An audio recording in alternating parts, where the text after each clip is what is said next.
Good morning, student. In last lecture, we completed that fifth chapter, quadrilateral. Now, we have to continue the next chapter, that is circle. This is sixth chapter.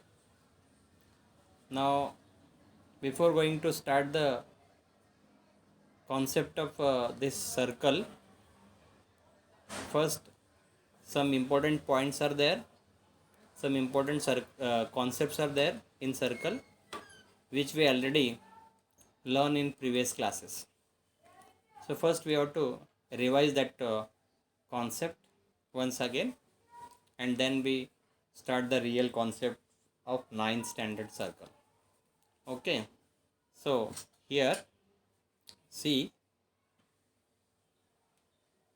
first, what is circle?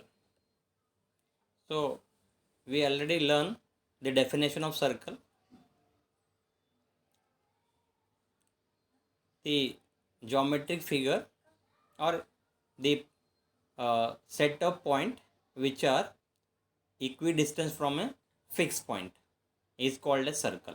This is geometric figure in which the set of point which are equidistant from a fixed point. This is called a circle. Okay. So here in definition we already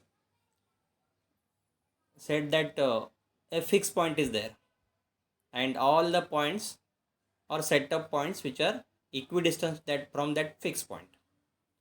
See here, this is a circle here. This is circle and this is a fixed point. That point is P point. P point is a fixed point and all other points are equidistant from the fixed point. So this fixed point is called the center of the circle. Means P is the center of the circle. P is the center of the circle. And all the points are equidistant from the P. So now here the see these points B, C, D and A, all these points are on the circumference of circle. All these points are on the circumference of circle. Okay, this is called a circumference. B point, C point, A point and D points are always equidistant from the P. Right?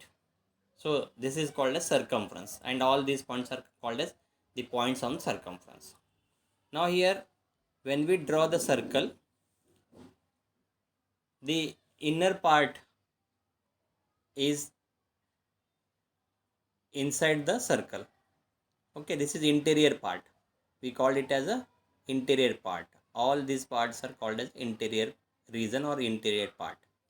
And outside this part is called as exterior part of the circle. This part is called as exterior part of the circle. Means when we draw the circle, there is interior region of the circle and exterior region of the circle. And one is circumference of the circle. When we take a point, either it is interior region or it is in exterior region or it is on the circumference. B, C, D, A are the point which are on the circumference. But if you take F point here outside the circle, then it is called as the point F is in the exterior region of the circle, and P is the point which is interior in the interior region of the circle. Okay, in this way you can explain the interior region and exterior region of the circle and circumference of the circle.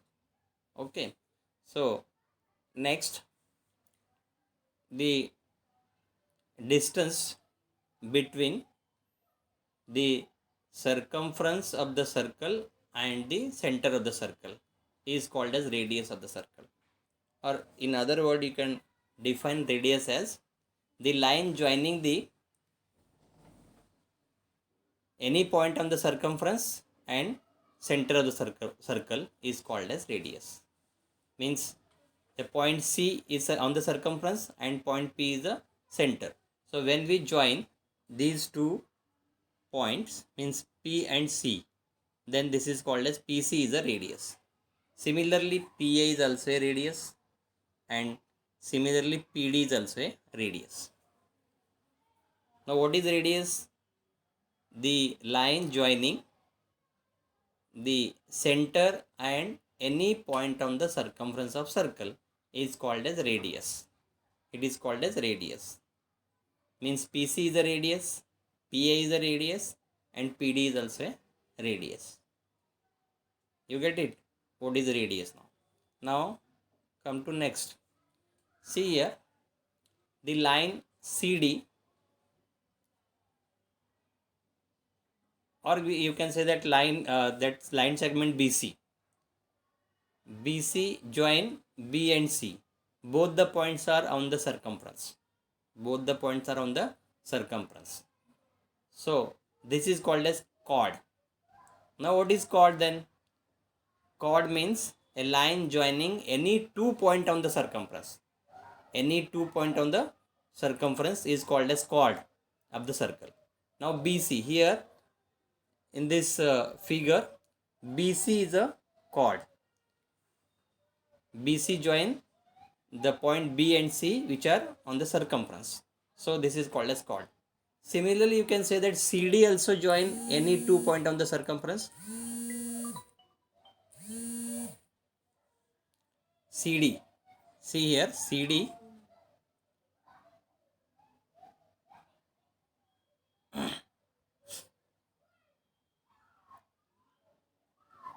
CD also a C. CD joining any 2 points on the circumference. So therefore, CD is also called as chord, because the definition is the line with joining any 2 points on the circumference, then it is called as chord. So CD also chord. But one difference is there. BC is joining any 2 points on the circumference, and CD is also joining any 2 points on circumference. But BC is not passing through the center, and CD is passing through the center. This is the difference between these two line segment. Okay. So CD is also called as diameter. CD is also called as diameter. But BC is not diameter. BC is only joining any 2 points on the circumference, but not passing through the center of the circle. So it is only chord. You can say that it is chord only. But CD is joining any 2 points on the circumference as well as it passing through the center. So it is called as chord also and diameter also. It is diameter also. And the highest chord in the circle is called as diameter, because it is double of the radius. The chord is, the diameter is double of the radius. But every chord is not a diameter. But every diameter is a chord. Every diameter is a chord. And it is highest diameter in the circle. It is double of radius. Diameter is the double of radius. Two radius combinedly said to be that diameter. That is CP plus PD is equal to CD. Means CP is the radius and PD is the radius. Means 2 into radius is equal to diameter. That is CD. Right? You get this concept. What is diameter and what is chord? Chord is only the line segment which join any 2 points on the circumference. This is called as chord. But diameter means the line segment which join any 2 points on the circumference, but also passing through the center. Then and then only it is a diameter. Otherwise it is only chord. It means CD is also chord and CD is also diameter. Right? So this is the concept of chord. Now next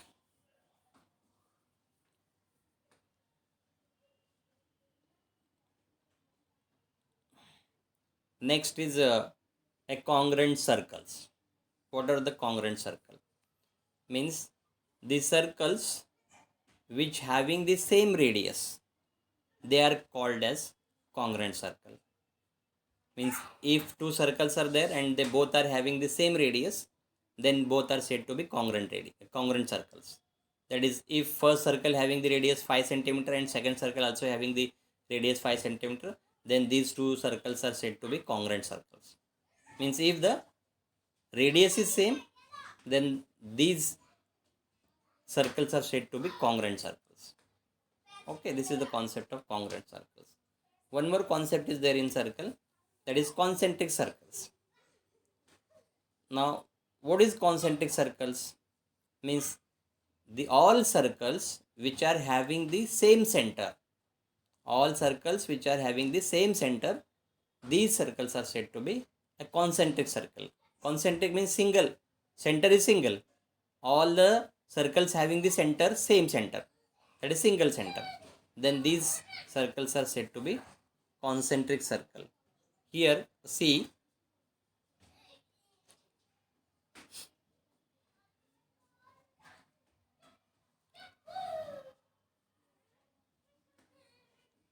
now here the circles are drawn. First circle, second circle, third circle, but the center is only one center. Center, these circles are having the same center. First circle, second circle, third circle, all circles are having the same center. Then these circles are said to be a concentric circles. These circles are said to be concentric circles. Okay, this is the concept of concentric circle. Now come to next. See, if two circles are intersecting or touching each other, means if two circles are touch each other in a single point, then that circles are called as touching circles. If two circles are touch each other in a single point, then these circles are said to be touching circles. Okay, see here, the first circle touch the second circle in a single point, then these two circles are said to be touching circles. Now next one, if two circles are touching each other in a single point, there are two types of circles then. One is externally touching circles and other is internally touching circles. See here, I am showing the figure here, and in these two figures, first of all, this first figure shows the external touching of the circle, and the second figure shows the internal touching. Both are touching. They are touching in a single point, but first figure shows that they are touching externally to each other, and the second figure shows that they are touching internally. They are only touching the internally. Okay, there are two types of circles, touching circles. One is external touching circles and other is internal touching circles. Okay, now next, intersecting circles. What are intersecting circles? See here now, if two circles are touch each other, if two circles are touching or intersecting each other more than one point, then they are called as intersecting circles. Okay, means first circle and second circle both are intersecting each other more than one point, means it may be 2 point. So then these circles are said to be intersecting circles. Okay, so you get the all concept now. First, what is circle, the definition of circle, then what is radius, then what is chord, then what is diameter, and next, what are the congruent circles, what are the concentric circles, and what are touching circles, which are two types of the circles there, that is internal touching and external touching, and last one is that is intersecting circles. Means if the circles are intersect each other in two different points, then these circles are said to be intersecting circles. Okay, their centers are different and they are having different radii also, but their 2 points are common between these two circles, then these circles are said to be intersecting circles. 2 points are common in between these two circles. So they are called as intersecting circles. You get it now? So first you have to write down the definition of circle, then read definition of radius, then definition of chord, then definition of diameter, then definition of congruent circle, then definition of touching circle, and definition of intersecting circle, and draw the proper figure at each below each definition. Okay, so in this way all concepts are clear, and if you clear these all concepts, then and only you can go to the exercise. Okay, now in this chapter, first of all, see, first you have to learn the properties of chord. Okay, now here first we start with the first property or theorem of the chord. The properties which are proved here, and you have to use the property to solve the questions. So first theorem, I will explain all the things here. The theorem is the perpendicular drawn from the center of a circle on its chord bisect the chord. Okay, what is the theorem? A perpendicular drawn from the center to the chord bisect the chord. Means if a circle is there and one chord is there, when you draw the perpendicular from the center to the chord, then that perpendicular divide the chord into equal parts. That is bisect the chord. And first you have to prove this. Okay, this is the property of that perpendicular drawn to the chord. Now what is given? Here given is one circle is there and one chord is there, one perpendicular drawn from the center to the chord. So see here, a figure is given here, a circle with center O, and AB is a chord, and OP is perpendicular to AB. It is given to you. Okay, in this circle, see, the center is O and AB is here chord, and OP is a perpendicular drawn to the chord. And you have to prove that this chord, this perpendicular bisect the chord, means you have to prove AP is equal to PB. AP is equal to PB you have to prove. Okay, now how to prove here? It is easy theorem. First you have to write down given segment AB is a chord of circle with center O. Segment OP is perpendicular to chord AB. It is given. Now what to prove? You have to prove segment AP is congruent to segment BP. Okay. Now here you have to prove the theorem. Draw segment OA and segment OB in a given figure. See here, a figure is there. So first you have to draw OA and OB. First you have to draw that OA and OB. OA, join OA and OB. Okay. When you join OA and OB, you get two triangles. That is OPA and OPB. Okay. So see, OPA and OPB. Now how to prove this? Draw segment OA and OB in triangle OPA and in triangle OPB. In these two triangles, what we know, OPA is equal to OPB, because a perpendicular drawn means both angles are 90.